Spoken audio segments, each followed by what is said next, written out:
তো hello' friends, welcome back to my channel. আজিৰ ভিডিঅ'টোত মই আপোনালোকৰ কাৰণে লৈ আহিছোঁ যে ইলেক্ট্ৰিক গাড়ীৰ কিনো বেনিফিটছ আছে। গতিকে আহক আমি ভিডিঅ'টো আৰম্ভ কৰোঁ।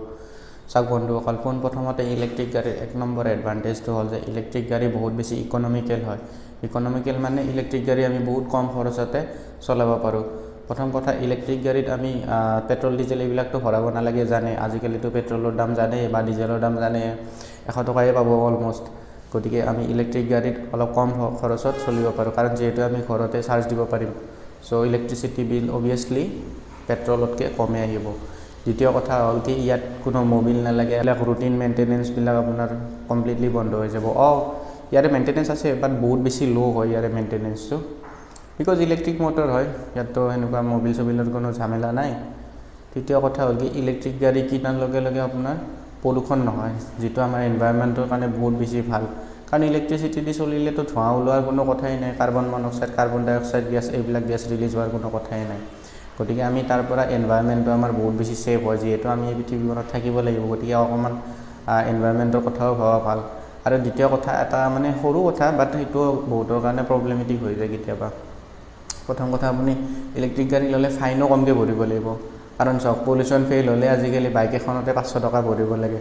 তো ইলেক্ট্ৰিক গাড়ীতো কোনো পলিউশ্যন হোৱাৰ কথাই নাই, গতিকে পলিউশ্যন চেণ্টাৰত দৌৰাৰ কথাও নাই। সেইটো এটা এডভান্টেজ। তাৰপিছত আৰু এটা আপোনাৰ মেইন পইণ্ট হ'ল কি, চাওক, ইলেক্ট্ৰিক গাড়ী এখন কিনাৰ লগে লগে আপুনি বহুত বছৰ চলাব পাৰিব। কিন্তু পেট্ৰল বা ডিজেল গাড়ী এখন কেইবছৰমান চলাৰ পিছত সাধাৰণতে বেয়াই হৈ যায়, কাৰণ তাক বহুত বেছি মেইনটেনেঞ্চ কৰিব লাগে। যদি ভালকৈ ঠিক ঠাক মেইনটেনেঞ্চ কৰা নাযায়, সি সোনকালে বেয়া হোৱাৰ চান্স বহুত বেছি থাকে তাৰ। আৰু ইলেক্ট্ৰিক গাড়ীৰ আৰু এটা এডভান্টেজ হ'ল কি, যে ইলেক্ট্ৰিক গাড়ী কিনিলে চৰকাৰেও বহুত কিছুমান বেনিফিটছ দিয়ে। ৰেজিষ্ট্ৰেশ্যন ফিজো কিছুমান ষ্টেটৰ কাৰণে আপোনাৰ ইলেক্ট্ৰিক গাড়ীৰ ৰেজিষ্ট্ৰেশ্যন ফিজ নলয়।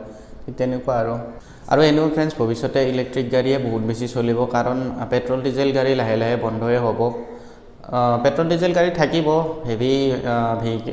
হেভি যিবিলাক মেচিন আছে, ধৰক JCB এনেকুৱাবিলাকত হয়তো পেট্ৰল ডিজেল থাকি যাব পাৰে। কিন্তু আমাৰ যিবিলাক ডে টু ডে লাইফত চলা গাড়ী, কাৰ হওক বা স্কুটাৰ হওক, এইবিলাকত কিন্তু ইলেক্ট্ৰিক গাড়ীয়ে বহুত বেছি আগুৱাই যাব।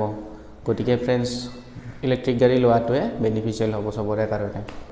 গতিকে আজিৰ ভিডিঅ'টোত এইখিনিয়ে আছিল। যদি চাই ভাল পাইছে, মোক এটা লাইক কৰি দিব আৰু চেনেলটো ছাবস্ক্ৰাইব কৰি দিব। বাই ফ্ৰেণ্ডছ।